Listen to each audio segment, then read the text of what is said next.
Okay, so good afternoon to all. Today we are going to start another new topic. The name of the topic is Nuclear Magnetic Resonance Spectroscopy or NMR spectroscopy. In our syllabus we have IR, that is infrared, UV visible and NMR spectroscopy. In my part I have only Nuclear Magnetic Resonance Spectroscopy or NMR spectroscopy. Now what is the basic purpose of this spectroscopical method? The main purpose of using different types of spectroscopy is to determine the nature of compounds, their structure, their different properties, both chemical and physical, and many other properties can be explained with the help of spectroscopical analysis. Nuclear magnetic resonance spectroscopy or NMR spectroscopy is a very important type of spectroscopy, and in modern days we have immense application of NMR spectroscopy. Now today we will discuss the basic principle of NMR spectroscopy. I have to divide this whole topic into few segments. So today we will discuss the first part of NMR spectroscopy. Now we must remember one thing, that it has been found experimentally that any nucleus consisting of either an odd number of proton or an odd number of neutron or both has a property of nuclear spin. For example, our single proton, that is 1H, 13C and 19F, their nuclei possess spins, but not 12C and 16O. We are particularly concerned almost exclusively with the nuclear spin associated with a proton, that is this one. Since a spinning proton generates a circular or circulating electric current, which in turn produces a magnetic field, so a spinning proton behaves like a tiny magnet. So here you can see we have a proton, and that proton is actually behaving like a tiny magnet, because this proton, when it rotates, it has a electrical field, and that's why it's behaving like a tiny magnet. So now when a proton is placed in a magnetic field, so here we have a magnetic field, you can see this is a magnetic field. Here we have the North Pole, here we have the South Pole. Now we are placing the proton within a magnetic field or inside a magnetic field. Now that proton, as it is behaving like a tiny magnet, we can assume that it has two poles, south and north. Okay. Now when a proton is placed in a magnetic field, it can align itself in one of the two possible orientations. You can see we have two different orientations. This is the orientation of the tiny magnet, that is of the proton. Now two different energy levels are there. One is the lower energy level or lower energy state, another is the higher energy state. Okay. Now the low energy state of the nucleus, in which the magnetic field of the nucleus is in the same direction as the applied magnetic field, and the high energy state or the higher energy state or higher energy orientation, in which the two magnetic fields oppose each other, as shown in the above figure. Okay, so here it is very clear that we have two possible orientations. This is the opposed orientation, in which you can see that the direction of the field is opposite to that of the magnetic field. So this is the orientation of the tiny magnet, the North Pole facing the North Pole, the South Pole facing the South Pole. So it is the opposed orientation, and this is the higher energy state. And another orientation is this one, where you can see that the south pole is facing the North Pole and the North Pole is facing the South Pole. So this is actually the aligned orientation or reinforcing orientation. This is the lower energy state. Okay.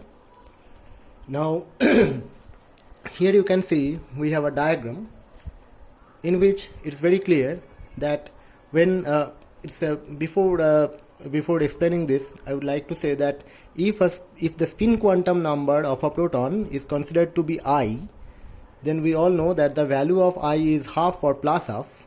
Now it can take 2I plus 1 number of possible orientations with respect to the applied magnetic field. So if you have a proton with a spin quantum number I having a value of half, it can take 2I plus 1, that is 2 multiplied by half plus 1, that is equal to 2 orientations, this one and this one, with respect to the applied magnetic field. Now one orientation is the aligned orientation, this one, and another is the opposed orientation, that is this one. Okay. Now we can see that we have two different energy levels, this one and this one. This is actually these two energy states are very close to one another when no field, that means when no applied field is there, that means no additional field is there, then these two states are very close to one another. But when you are applying the field, you can see that these two energy states are splitted. Now we have a lower energy state, that is the aligned orientation state, and here we have the higher energy state, that is the opposed orientation state. Now we have the energy difference between these two states. Okay. Now this energy difference, if we consider this energy difference to be delta E, then delta E is equal to Gi mu n B0. Now what is Gi? Gi is called nuclear G factor. For a proton the value is this. Okay. Now what is mu n? Mu n is called the nuclear magneton. And what is B0? B0 is the strength of the applied magnetic field. This is the energy level. So you can see that without field, these two states are actually very close to one another. You can hardly differentiate these two states in absence of the applied field. But when you are placing it in the within a field, then these two states are actually getting splitted, and we have a lower energy state and we have a higher energy state. Okay. Now, if you have a proton in the lower energy state, then you can actually promote this proton to the higher energy state with the help of some amount of energy supplied by some external sources. Now suppose the energy required to flip the proton, this process is actually called flipping. You can see that the orientation of the proton is changing when it is moving to the higher energy state. So this one is actually getting reversed, so that is called flipping. So when this flipping process is going on, then we know that delta E is the energy gap. So H nu is equal to delta E, and delta E, as I said, is equal to Gi nu n B0. Okay. Now Gi nu n, according to the quantum mechanical calculation, is considered to be gamma H cross. Now that means nu is equal to this one, that is gamma H cross means H by 2 pi, B0 by H, that is equal to gamma B0 by 2 pi. Now this gamma is actually a magnetic constant which is called a gyromagnetic ratio, having a value of this, and the nu is called the flipping frequency, that is the frequency of the radio frequency range. Actually the radio frequency range is required to promote a proton, that is for the flipping purpose. A radio frequency radiation is actually or a radiation in the radio frequency range is required. Okay, so nu is actually called the flipping frequency, and that is lying in the radio frequency range. Okay, so this is very clear that a proton, we are dealing with a proton here in NMR spectroscopy. So when a proton which is considered to be a tiny magnet is placed in a magnetic field, it can possibly have two possible two orientations. One is called the lower energy orientation or the aligned orientation, another is the higher energy orientation, that is called the opposed energy orientation. Now when the field is off, that means when there is no field existing, then these two states are very close to one another, and when the field is on, then these two energy states are splitted. We have a lower energy state and we have a higher energy state, and the energy difference is this. Now to promote this proton from lower energy state to higher energy state, that is called flipping. A flipping frequency is required, and that flipping frequency is actually coming from radio frequency range. Okay. Now what about the shielding and deshielding? Shielding and deshielding is a very important phenomena. This part is actually about the shielding and deshielding of proton. What is shielding and deshielding? Look, we were actually discussing about the bare proton. So it was all about the bare proton, when the proton is not connected with any other atom, or it's not the part of any compound or so. It's all about a single proton.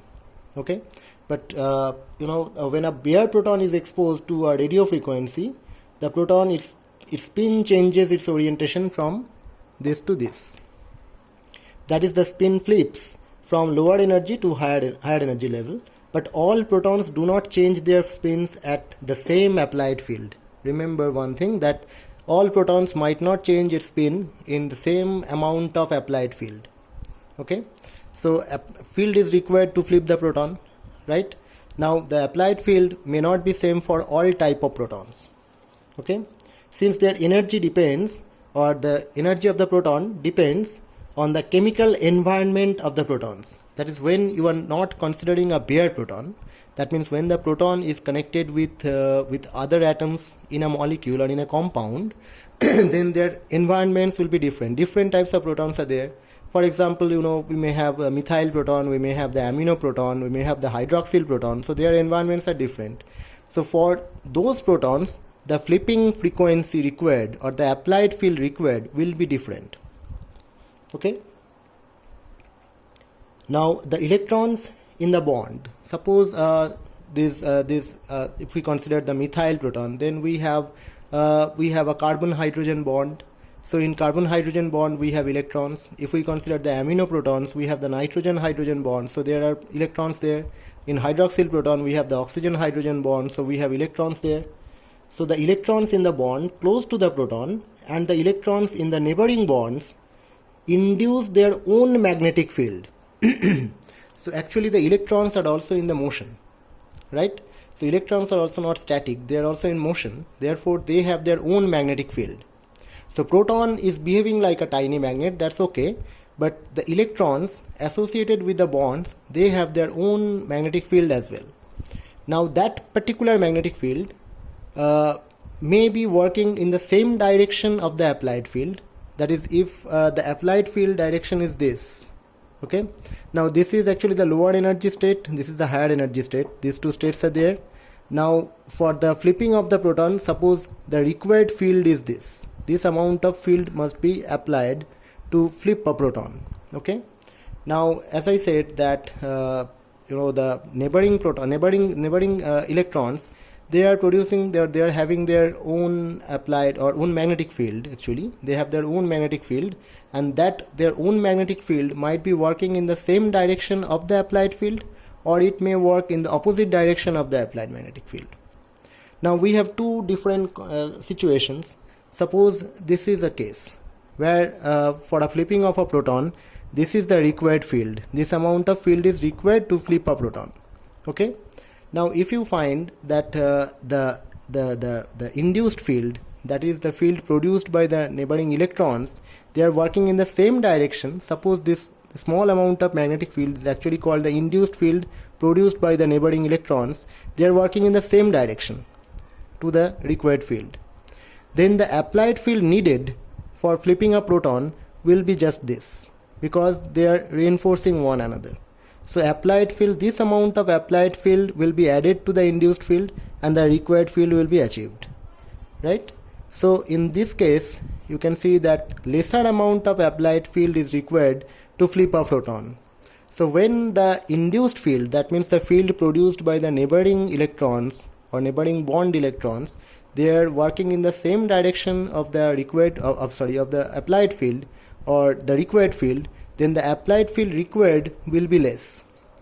So that's why we are calling it the downfield shifting. Why it's called downfield shifting? Because the required applied field is now lesser than that of the original required field. Okay. So when the induced field, that is the field produced by the neighboring electrons working in the same direction of the applied field, the required field becomes less. Okay. So that is the situation what we called the downfield shifting. So this is also called deshielding. Okay, this is also called deshielding. This was the case when where we have no shielding or deshielding effect, but this is called the deshielding. Okay, but if the situation is like this, that is the induced field, that is the field produced by the neighboring electrons, is working in the opposite direction of the required field, then what will happen? Okay, then you can see that the required field is this amount of field is actually required for the flipping, right? But the induced field is actually working in the opposite direction here.